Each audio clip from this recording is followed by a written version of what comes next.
I'm Richard Randall. Welcome back to Your Real Estate Voice with Barb Schlinker, the weekly radio show that informs and educates you on how to buy or sell real estate.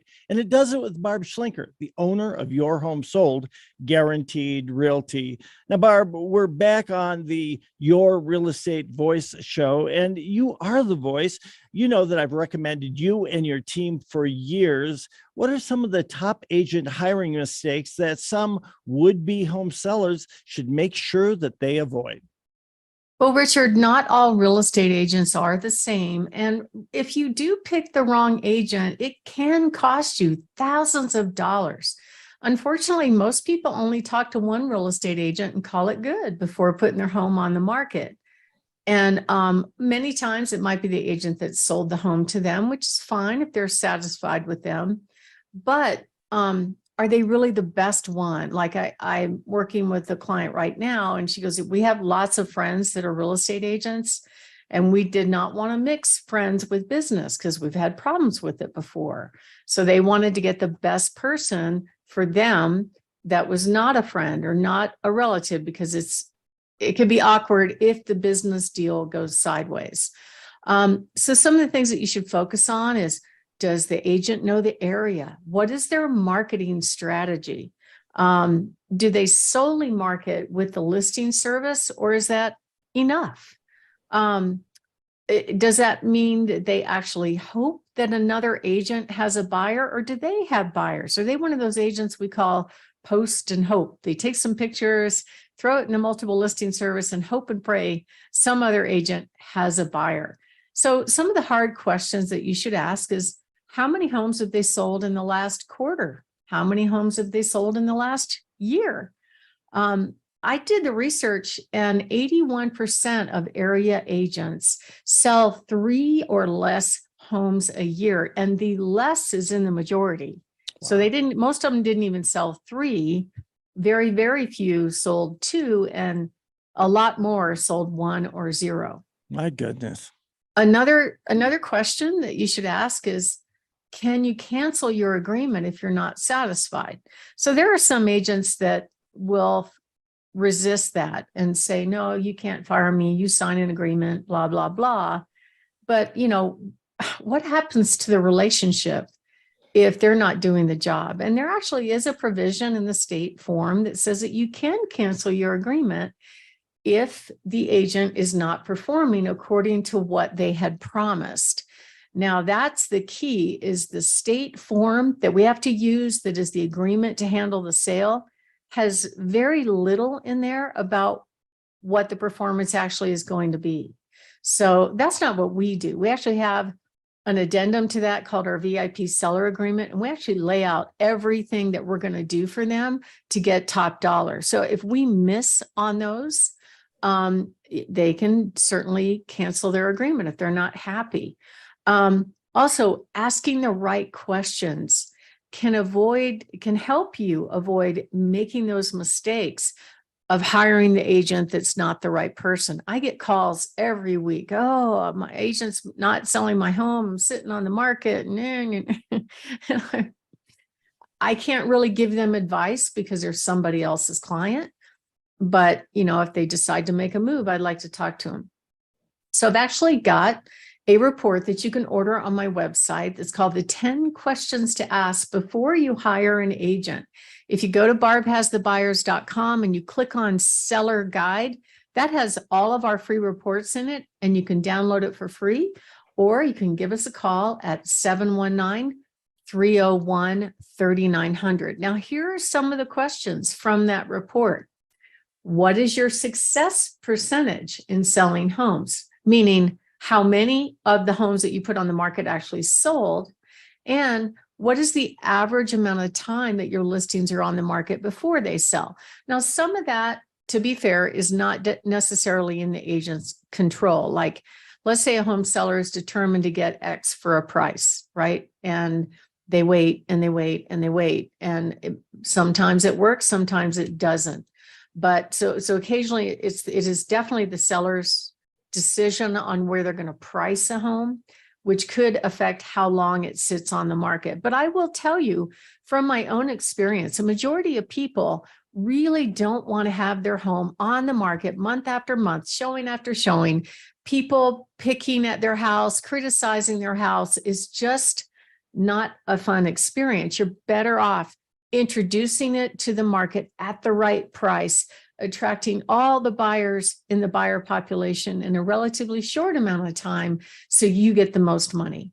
Another good question would be, do you have a team? In other words, is it just you that's doing all? Believe it or not, there's a lot of work that goes on behind the scenes to do this successfully.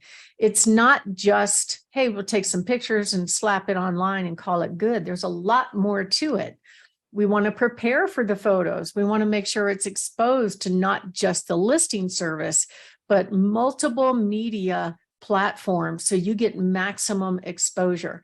I've talked to many home buyers that have said, hey, I wasn't planning on buying a home right now, but I saw it on X and I had to have it. So that happens pretty frequently. Another good question for an agent would be, how many buyers are you currently working with? And how many buyers do you have that would be a good match for this home? If they can't answer that, maybe they're not marketing to buyers. And that's what we do all the time. We market to buyers all the time because we want to be in a position that when we do get opportunities to help people handle the sale, that we can actually introduce our well-qualified buyers to them as well. Another question that agents hate that you ask is, what happens like if you're going with the agent that promises you the highest price? So this is a critical mistake that I see all the time. And I think agents do it just to get a home seller to sign on the bottom line, or let's say, oh yeah, I can get you $1 million for your house, when in fact it's not worth $1 million, right? And they're just doing it to get the agreement. And then they'll let the other agent show or not show, make the other agents the bad guys to say, well, it was priced too high. And then they're just the messenger of the other agents. I don't think that's a good way to do business personally. And you really want to make sure when you put your home on the market that you're priced appropriately within the first 30 days of exposure. Because if you don't do that, it kind of gets kind of tired and unexciting. And, oh yeah, I saw that home, and all the current buyer population is just sort of passing it by. So pricing a home too high with longer days on the market, according to national statistics, will actually net a home seller less money. And when a market's correcting, you want to make sure that it's absolutely critical that you price it right.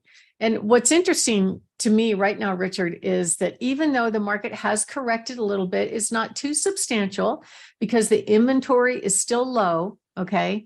So we're not seeing a big crash in prices, just a slight correction, but it takes being off just slightly in price to be enough where buyers won't make an offer.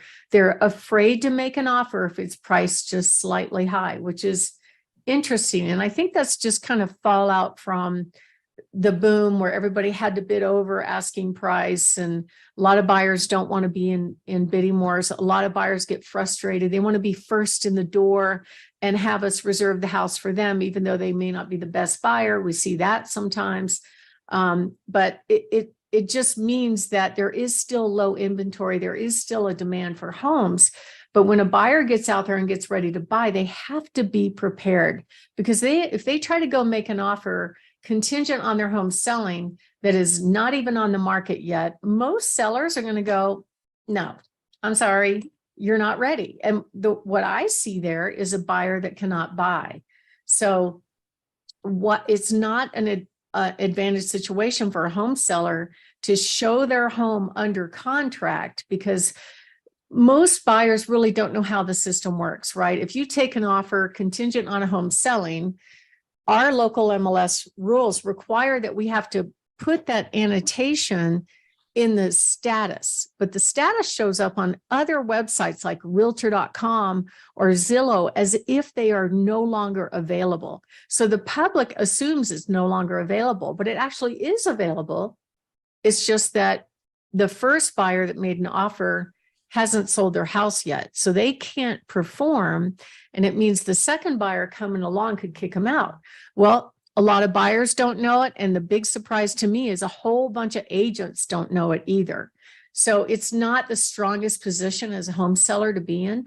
The best position to be in as a home seller is to price your home so all the buyers pick your home as the best available home on the market. So my name's Barb Schlinker with Your Home Sold Guaranteed Realty Colorado. I've been here in real estate for, since the late 90s.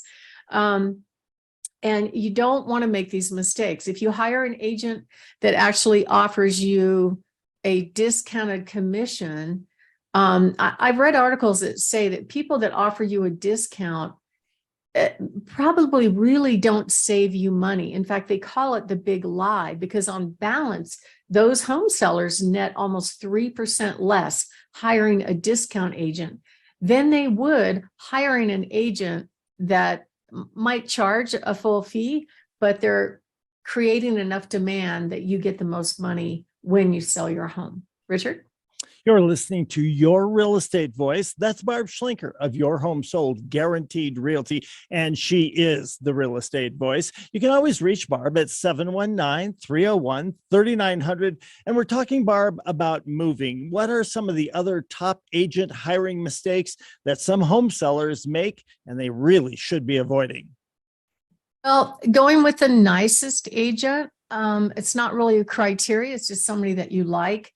You want to make sure that you have an agent that's trained on how to market, how to handle objections, how to negotiate, and how to price a home correctly and help you close on the deal. Going with a solo agent can be a problem. And you want to make sure that you hire somebody that has a team and that they give you promises in writing about their performance. We actually offer 7 different promises. We have a buyer and waiting guarantee, honest promise guarantee, communication guarantee, your home sold guarantee, cancellation, realistic asking price, and realistic time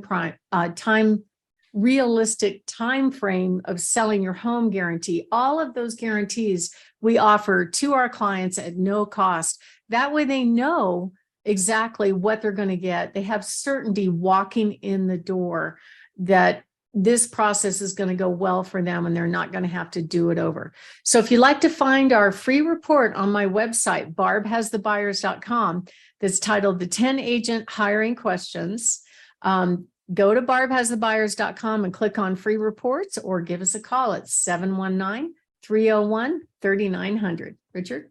You're listening to Your Real Estate Voice with Barb Schlinker of Your Home Sold Guaranteed Realty. And you can always reach Barb at 719-301-3900. Barb is the only agent that I recommend when you're thinking of making a move.